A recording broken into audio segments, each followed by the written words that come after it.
if you have a question about transit, if you have a question about parking, anything that's even beyond recreation, please feel free to reach out to me. I know that the city can be a really big beast to navigate through, and I just want to help our residents get to where they're going. So if you have any questions about anything at all, please don't hesitate to email or call. Just reach out and I will help you get to the right person. But if you could please hit my next slide. The first program I wanted to talk to you about is our Neighborhood Connector program. We were so excited to launch this, and then COVID happened, and we said we're doing it anyway, and we're finding a creative way to do it. Ultimately, what we're trying to do is find people in neighborhoods in Burlington who are striving to meet their neighbors and help their neighbors. You could be anyone. Anyone who says, oh yeah, when a new person comes in, I walk on over and I introduce myself. Someone who says, oh, I run an after-school program, just get the kids something to do. Ideally at the city, we want to find these people and we want to give them resources, we want to give them connection to funding, we want to help them do the amazing things that they're already doing. The time commitment is as grandiose or as little as you want to put into it. We give you access to, like I said, the tools, the resources, the funding. We have an email list of all of the neighborhood connectors right now, and they email each other and just say, hey, I'm running a neighborhood party. Has anyone done this before? What companies did you use? How did you do it? What did it cost? So it's just a network of people helping each other. And we give you access to unlimited documents. We invite you into our spaces and we have meetings so we can make sure you're connected and set up for success. And again, ultimately, just trying to connect people. So if you're interested, let me know and I can send you more about that. This project that I'm really, really excited about is a 7-week course, and it's designed for residents who want to become neighborhood connectors, but don't really know where to start. So I have some pamphlets for this one. It's starting in February. We're doing it in person, and I'm so excited. It's going to be awesome, but it is a really great curriculum that we put together. It's $28 to register, but you get that money back when you participate in the course. And additionally, what's unique about this is that you get $500 to run a neighborhood party or event. So come through the course, we teach you how to do it, and then you get to run your own Love My Neighborhood. This is the program that I think you are going to be very excited about if you don't know it already, and I'm shocked how many people don't know about this. This is our free play equipment lending library. You can borrow equipment from the city the way that you would borrow a book from the library. And the equipment that we have is wild. Things that you might not have thought about, like snowshoes. If you've ever gone snowshoeing or you didn't have snowshoes, now you can borrow them. We have things like astronomy kits. This past summer, we just bought an inflatable kayak. We have a whole bunch of those can jams, spike ball, all of that fun stuff. If there's something we don't have but you want us to get it, we will get it. So it's free, it's at Central Library, you can check it out online.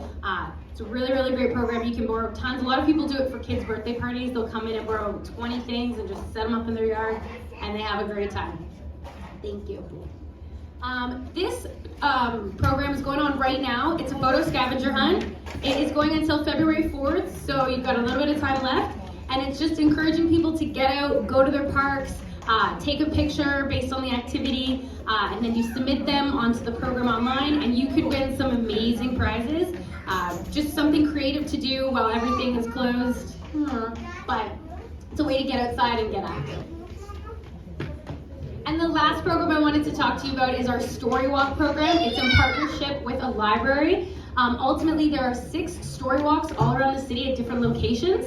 There are stories that have been decommissioned, and they're like one page per walk. And so as you walk down, you get to enjoy the different stories and the different challenges that they invite you to do. And they're just really fun, and there's 6 all over the city. And that, I believe, is it. That is my presentation. If you have any questions or comments, you can come right up to me. You can also take my email, and I'd be happy to connect you to anything you need. And that's it, that's all. Thank you so much for inviting me today.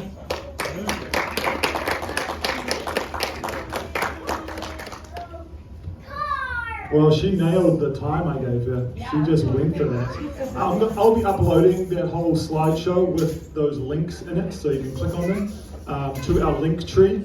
So that if you want to go back, actually Ted, to a previous notices slide, just in case someone doesn't have that link tree, you can take a photo of that. But I'll be uploading this afternoon that presentation, so you can look at that lending library or check out that Neighbourhood Connect program if you want to learn more. You'll also be able to download her presentation if you think of someone, maybe one of your friends is like one of these Neighbourhood Connector people that are already doing it. They're the Bob Goff of the neighbourhood, and you feel able to forward the presentation to them.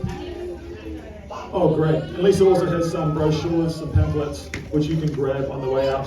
But while we have Lisa here, any questions for her in particular that anyone has? I mean, she did a great presentation, so probably answered all your questions, but just in case she didn't, I want to provide some space. Any questions for Lisa? Who's going to be the next? Mia, anything? Yep. Quick question, Lisa. With that is, what is it, a $500 grant? Yes. Are there any specific like with you visiting a religious organization, are there any specific parameters that would restrict that use? The only thing we ask for that grant is that it's inclusive, everybody's involved. Ideally, it's intended to be for a community, which can be defined based on how you define it. But you can't necessarily say, I'm using the $500 for these 30 people. It's intended to be inclusive and all love. Okay, so it's basically advertised on your social media site, so that does make it obviously inclusive, correct? Yes, it is inclusive. Okay, That's the goal. wonderful. So that checks the box of inclusivity, correct? Okay, good. Just wanted to check. Thank you. Any other questions for Lisa? Awesome. Well, team, what's the time? 10 o'clock on the dot.